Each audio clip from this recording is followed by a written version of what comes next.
जब तक लोग शिवानी का टॉपिक देखना पसंद करेंगे, उनके वीडियो पर रिएक्शन देखना पसंद करेंगे, मैं उन्हीं पे बनाऊंगा।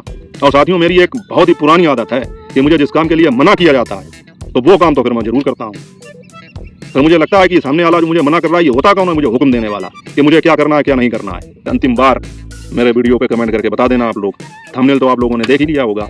मैं खुद जो है चुनौतियों से नहीं, चूतियों से परेशान हूँ, लेकिन ये चीज़ें भी लोगों को पसंद नहीं आती हैं। कितना भी अच्छा यार वीडियो बनाओ, कितनी भी अच्छी बात करो, भाई मैं आपको रिस्पेक्ट दे रहा हूँ, मैं अच्छी भाषा में वीडियो बना रहा हूँ, तो मैं उम्मीद ये करता हूँ कि आप लोग भी अच्छी भाषा में ही कमेंट करिए। आप 100 दाने खा लीजिए, लेकिन एक दाना अगर खराब आ गया आपके मुंह में तो पिछले 100 दानों का जो है स्वाद बेकार हो जाएगा। लेकिन लोग इस भाषा में तू तड़ाक से बात करते हैं, मुझे यार बर्दाश्त नहीं होता है। मैं दुखी होने वाले व्यक्तियों में से नहीं हूँ कि हाँ किसी ने मुझे कुछ लिख दिया तो मैं रोने लगूँ और बड़ा परेशान हो जाऊँ, ऐसा कुछ नहीं है। मुझे आता है भयंकर क्रोध, मैं बहुत शार्ट टेम्पर का आदमी हूँ, मुझे बहुत जल्दी गुस्सा आता है। एक आधे ये जो मूर्ख टाइप के व्यक्ति हैं, अकल से बिल्कुल पैदल व्यक्ति हैं, इन लोगों को समझाना बहुत मुश्किल है। और आप कुछ भी करिए, सीना फाड़ के इनको दिखा दीजिए, लेकिन इनको मतलब नहीं रहेगा। ये वही मतलब यहाँ पे हगेंगे आके एक तरीके से जो इनको हगना, क्योंकि इनके दिमाग में तो गोबर भरा हुआ है, इनको कोई बात समझ में तो आती नहीं है। तू क्या ज्यादा मीडिया वाला है जो हर बात पकड़ेगा? तो मतलब क्या मीडिया वालों के पास ही लाइसेंस है किसी की बात पकड़ने का, या उनके अंदर ही बुद्धि है?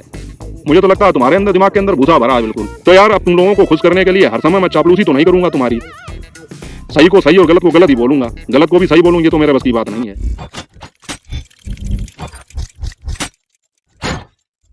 YouTube पर वीडियो देखने वाले मेरे सभी मित्रों को मेरा प्यार भरा नमस्कार। स्वागत है आप सबका फिर से मेरे एक और नए ब्लॉग में। मैं हूं अमित और आप देख रहे हैं आप सबका अपना YouTube channel Amit Sangeeta blog. और दोस्तों, आज है 15 अगस्त और 15 अगस्त को जो है मेरी तरफ से, मेरे परिवार की तरफ से आप सभी को हार्दिक शुभकामनाएं। 15 अगस्त की 79वें स्वतंत्रता दिवस की आप लोगों को बहुत बहुत बधाई हो। और उम्मीद करता हूं कि आपने जो है अपना स्वतंत्रता दिवस बहुत ही हर्षोल्लास से और बहुत ही जोश से मनाया होगा। तो साथियों, हालांकि मैं ये बात जो आप लोगों से कह रहा हूँ ये तो एक औपचारिकता भरा, ये आप लोग भी जानते हैं, क्योंकि हर्षोल्लास और जोश से मनाना ये केवल मुझे लगता है स्कूल के बच्चे या कॉलेज के बच्चे जो कॉलेजों में जाते हैं, शायद वो भी नहीं, क्योंकि वो मैच्योर हो जाते हैं तो फिर अब इन चीज़ों के लिए उनके पास भी इतना समय नहीं रहता। छोटे छोटे बच्चे, नन्हे मुन्ने बच्चे, उनके लिए तो ये कि त्यौहार की तरह है कि सज धज के स्कूल जाएंगे और वहाँ पर जो है कोई प्रोग्राम करेंगे, डांस करेंगे, नाटक करेंगे, तो उनके लिए तो ठीक है। और बाकी जो है मुझे नहीं लगता है कि इस चीज़ को जो है लोग इतनी गंभीरता से लेते हैं। बस त्यौहार है, एक राष्ट्रीय पर्व है, तो उसको बस मना लिया जाता है। सुबह झंडारोहण कर दिया और बात खत्म हो गई। मैं ऐसा क्यों कह रहा हूँ? मैं ऐसा इसलिए कह रहा हूँ कि मैंने अपनी आंखों से देखा है और महसूस किया है कि 15 अगस्त को बच्चों के सिवा और किसी में इतना उत्साह देखने को नहीं मिलता है। बस उत्साह के नाम पर दुकान के बाहर एक झंडा लगा लिया, अपनी गाड़ी में एक झंडा लगा लिया, अपने घर के छत पे एक झंडा लगा लिया, या छोटे छोटे झंडे जो हैं बच्चों को तमाम सारे जो हैं बांटे गए हैं वो बांट दिए, और उसके बाद में फिर वही डेली का काम अपना उसी रूटीन पे लग जाते हैं। तो आप लोग कहेंगे इसमें क्या भाई, आदमी यही तो करेगा और क्या बॉर्डर पे जाके लड़ाई थोड़ी नहीं करने लगेगा? सही बात है, आपकी बॉर्डर पे जाके लड़ाई नहीं करेगा, लेकिन फिर भी जैसे मैंने लोगों से बात की इस विषय में या कुछ है, तो लोगों को जानकारी नहीं है, बहुत से लोगों को जानकारी नहीं है कि क्या पर्व है, इसके क्या मायने हैं, क्या हमें अपने बच्चों को सिखाना चाहिए, नहीं सिखाना चाहिए, कोई मतलब नहीं है। बस एक राष्ट्रीय पर्व है। और सबसे ज़्यादा मुझे ख़राब तब लगता है कि हमारे देश का प्रतीक चिन्ह मतलब जो है तिरंगा झंडा हमारा, जो हमारी आन बान शान का प्रतीक है, मतलब हमारे देश की मतलब जो है राष्ट्रीय धरोहर है, उसका अपमान होता है। अब जैसे मोदी जी ने एक विजन चलाया ये कि हर घर तिरंगा, घर घर तिरंगा, तो चलिए ये ठीक है, वो अलग की बात है कि हर घर तिरंगा, घर घर तिरंगा, अच्छी बात है। साथियों, तिरंगा झंडा हमारे देश की अखंडता का, एकता का प्रतीक है, राष्ट्रीय आन बान शान का प्रतीक है, मतलब एक अमूल्य धरोहर है। इस तिरंगे के लिए हमारे देश के न जाने कितने शहीदों ने अपना जो है बलिदान दिया, सर्वस्व निछावर कर दिया। तो इतनी महत्वपूर्ण चीज़ को हर घर तिरंगा मिशन चला करके और जो है सार्वजनिक कर दिया गया, इसका बहुत बड़ा दुष्परिणाम देखने को मिल रहा है। अब जैसे आज के दिन ही मैं आप लोगों को बता दूं कि छोटे छोटे तिरंगे बच्चे हाथ में लेकर घूमते हैं, रैलियों में निकलते हैं, हाथों में पहनते हैं, टोपी लगाते हैं, यहाँ पे लगा लेते हैं, बैच होते हैं, दुपट्टे होते हैं, मतलब सजाने के लिए इतना ज़्यादा तिरंगा का उपयोग किया गया कि इसकी महत्ता ये लगता है ही नहीं बिल्कुल। अब सुबह तो ये सब चीज़ें ठीक थी, लेकिन अभी आप लोग खुद ही अपनी गलियों में जाकर, बाजारों में जाकर देखिए, ना जाने कितने राष्ट्रीय प्रतीक के ये जो चिन्ह हैं वो नालियों में पड़े मिलेंगे, या कागज़ के हैं तो टुकड़ों में फटे हुए रोडों पर पड़े मिलेंगे, सड़कों पर पड़े मिलेंगे। तो इस तरह से इस तिरंगे झंडे का कितना अपमान हो रहा है। तो मुझे लगता है कि इसको जो है इस तरह से सार्वजनिक करके इसकी कीमत घटा दी गई है, जबकि हमें बच्चों को ये सिखाना चाहिए कि ये कितनी महत्वपूर्ण चीज़ है। अगर रास्ते में कहीं पड़ा भी मिल जाए तो इसको किसी रुपए की तरह उठा के और साफ करके जेब में रखना चाहिए, इसको सम्मान देना चाहिए। अगर रास्ते में 1 रुपए का सिक्का भी पड़ा हो तो आदमी कितनी झपट के उठाता है उसको, ये 1 रुपए नहीं पता लगा उसको खजाना मिल गया, लेकिन वहीं पर अगर कोई तिरंगे झंडे का बिल्ला पड़ा है या कोई झंडा पड़ा है छोटा, उसको उठाना मुनासिब नहीं समझता है। और जाने कितने झंडे और ये सब चीज़ें नालियों में पड़े घूम रहे हैं। तो ये राष्ट्रीय ध्वज का अपमान हो रहा है। तो ये घर घर तिरंगा, हर घर तिरंगा, इस तरह से मिशन जब चला है तो मतलब हर आदमी की पहुंच आप लोग समझ रहे होंगे मैं क्या कहना चाहता हूँ कि बच्चे बच्चे की पहुँच इस तिरंगे पर हो गई और इस तिरंगे की कोई कीमत नहीं रखी लोगों ने। तो मुझे लगता है कि ये चीज़ें ऐसे नहीं करनी चाहिए। तिरंगा एक ऐसी चीज़ है जिसको हर जगह पे हर समय जो है इस्तेमाल नहीं किया जाना चाहिए। इससे मतलब जो है अपमान होता है तिरंगे का भी, देश का भी। हम लोगों को हमेशा ये सिखाया गया कि कहीं ये राष्ट्रगान हो, जब हम लोग छोटे छोटे थे सिखाया जाता था, अब भी सिखाया जाता होगा बच्चों को कि कहीं पे अगर राष्ट्रगान चल रहा है तो वहीं पे खड़े हो जाओ सावधान की मुद्रा में। तिरंगा अगर कहीं दिखाई पड़े तो उसको तुरंत जो है सल्यूट करो। लेकिन अब लोगों के अंदर ये बात ही नहीं रही। दिखावे के लिए गाड़ियों में लगा लिए, दुकानों पे लगा लिए, छतों में लगा लिए, हाथों में पकड़ के घूम रहे हैं और घंटे 2 घंटे बाद जो स्कूल में मिठाई मिली फिर सब मारे मारे घूम रहे हैं। और बच्चों को मैं दोष नहीं देता हूँ, अगर कोई चीज़ उनको जो है बहुत आसानी से मिल जाएगी तो उसकी कीमत उन्हें क्या समझ में आएगी, कुछ समझ में नहीं आएगी। तो इसलिए मैं कह रहा हूँ कि इस राष्ट्रीय पर्व की शुभकामनाएं तो मैं दे रहा हूँ, लेकिन अंदर से जो है वो जोश और वो जज्बा उत्पन्न नहीं हो पा रहा है ये सब चीज़ें देख के। और मित्रों, आज का थंबनेल तो आप लोगों ने देख ही लिया होगा। अब मैं आप लोगों को बताऊं, जैसे हमारा देश जो है आज़ाद होकर भी आज़ाद नहीं हुआ है। वो कहावत है ना कि देश चुनौतियों से नहीं चूतियों से परेशान है, वही हाल है भाई। आज़ादी तो हमें अंग्रेज़ों से मिल गई, अगले साल 80 साल हो जाएंगे अंग्रेज़ों से आज़ाद हुए, लेकिन हम क्या अपनी जो है गंदी मानसिकता से आज़ाद हो पाए? अपने अंदर जो वासना रूपी अंग्रेज है उससे आज़ाद हो पाए? जो अहंकार है उससे आज़ाद हो पाए? जातिवाद, ऊंच नीच, रुपया पैसा, रिश्तों में कोई मतलब नहीं रह गया है, जो चीज़ है वो पैसा है, तो इन सब गंदी कुरीतियों से आज़ाद हो पाए? तो जब हम इनसे आज़ाद हो पाएंगे सही मायनों में असली आज़ादी तभी मिलेगी। और जिस आज़ादी पर आज हम गर्व कर रहे हैं वो आज़ादी तो गर्व करने लायक है, लेकिन उस आज़ादी को दिलाने वाले अमर शहीदों और बलिदानियों को कभी हम याद करते हैं? केवल आज के दिन ही या 26 जनवरी के दिन ही बस थोड़ी देर के लिए जयकारे लगाए और फिर पूरा साल भर के लिए भूल गए। तो ये कैसी आज़ादी है जहाँ पर हर आदमी अपने ही अंदर के एक अंग्रेज से गुलाम है उसका? तो मुझे तो नहीं लगता कि ये सही मायनों में आज़ादी है। बाकी आप लोग क्या सोचते हैं आज अंतिम बार मेरे वीडियो पे कमेंट करके बता देना आप लोग। थंबनेल तो आप लोगों ने देख ही लिया होगा। मैं खुद जो है चुनौतियों से नहीं चूतियों से परेशान हूँ। आज मैं टॉपिक तो कोई दूसरा लेकर आया था, लेकिन 1-2 कमेंट मैंने ऐसे देख लिए कि भैया मैंने निर्णय लिया है कि अब आज के बाद में मेरा जो भी वीडियो आएगा मैं उसका कमेंट बॉक्स ऑफ कर दूंगा।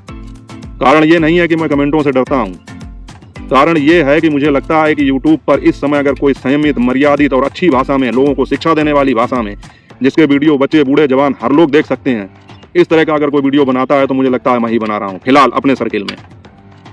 लेकिन ये चीज़ें भी लोगों को पसंद नहीं आती हैं। कितना भी अच्छा यार वीडियो बनाओ, कितनी भी अच्छी बात करो, भाई मैं आपको रिस्पेक्ट दे रहा हूँ, मैं अच्छी भाषा में वीडियो बना रहा हूँ, तो मैं उम्मीद ये करता हूँ कि आप लोग भी अच्छी भाषा में ही कमेंट करिए। मैं ये नहीं कह रहा हूँ कि मेरी बात का समर्थन करिए, हो सकता है हर आदमी की अपनी अलग अलग राय है, हर आदमी की अपनी अलग अलग सोच है। मैं कोई बात अगर आपको बता रहा हूँ, हो सकता है आप उससे इत्तेफाक ना रखें, आप मेरी बात का समर्थन ना करें, तो कोई बात नहीं, विरोध करिए आप उसका, लेकिन विरोध करने का एक तरीका होना चाहिए। जिस तरह मैं आपको समझा रहा हूँ उसी तरह आप विरोध भी कीजिए कि भैया तुम्हारी ये बात यहाँ पे गलत है यार, ये सही नहीं है, फिर मैं उसका उत्तर दूंगा आप लोगों को। लेकिन इसमें यार ऐसे ऐसे लोग आ जाते हैं कि हम क्या बताएं यार, बुद्धि जो है काम करना बंद कर देती है।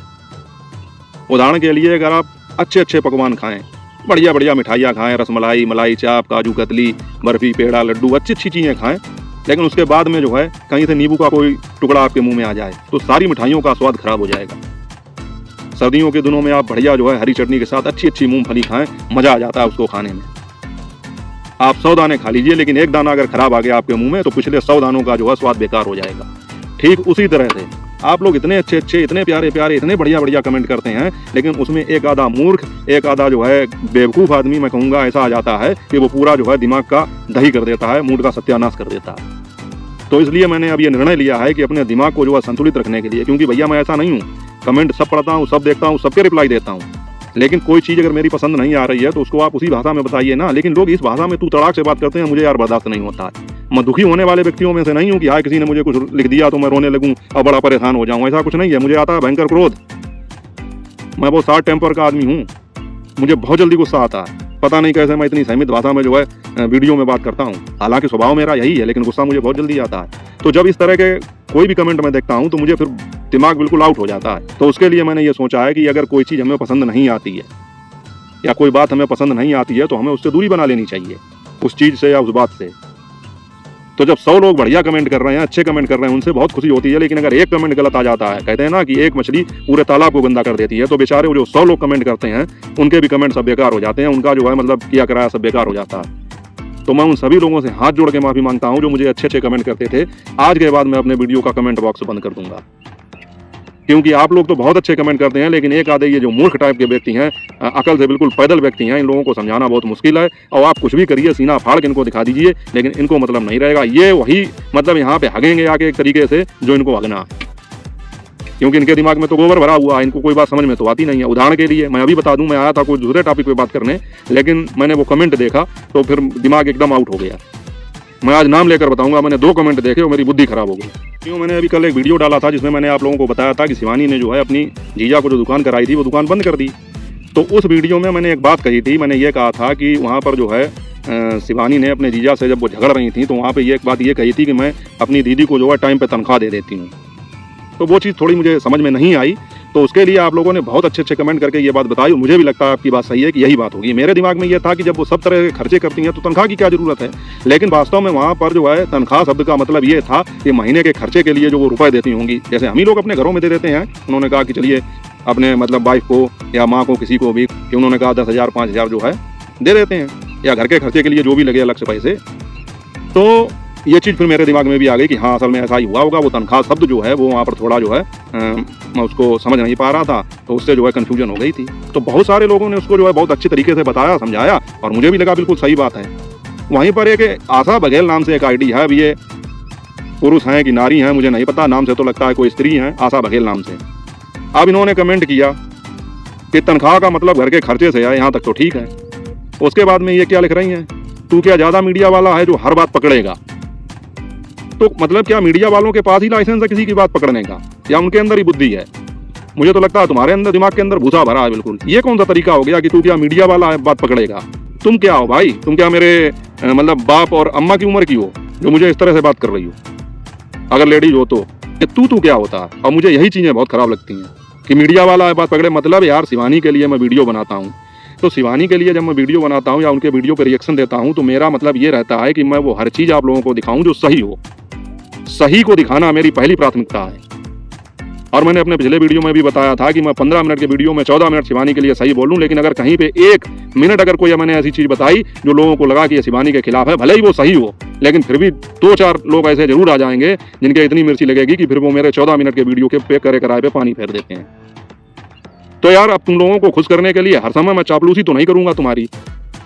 सही को सही और गलत को गलत ही बोलूंगा, गलत को भी सही बोलूँ, ये तो मेरे बस की बात नहीं है।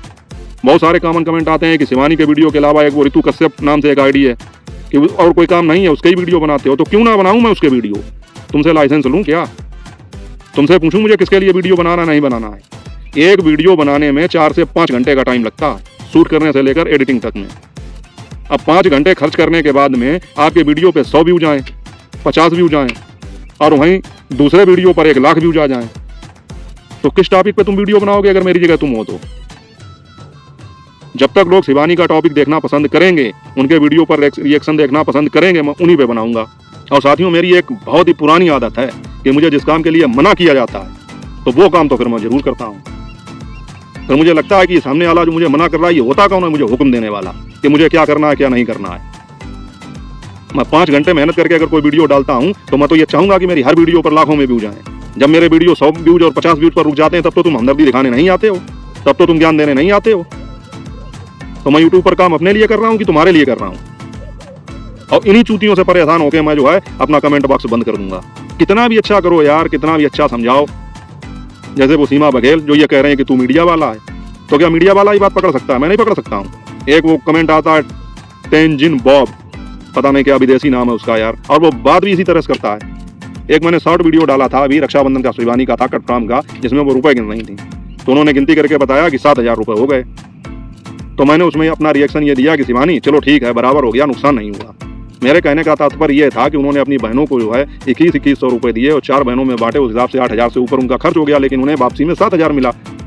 तो मैंने एक मजाक के तौर पे अपना रिएक्शन देना ही था, तो मैंने रिएक्शन दे दिया कि चलो नुकसान नहीं हुआ, बराबर ही हो गया। अच्छा, अब वो तेंजिन बॉब करके उसकी भाषा पता नहीं, मुझसे कह रहा क्या बकवास करता है रे। अब इसमें बकवास क्या हो गई भाई?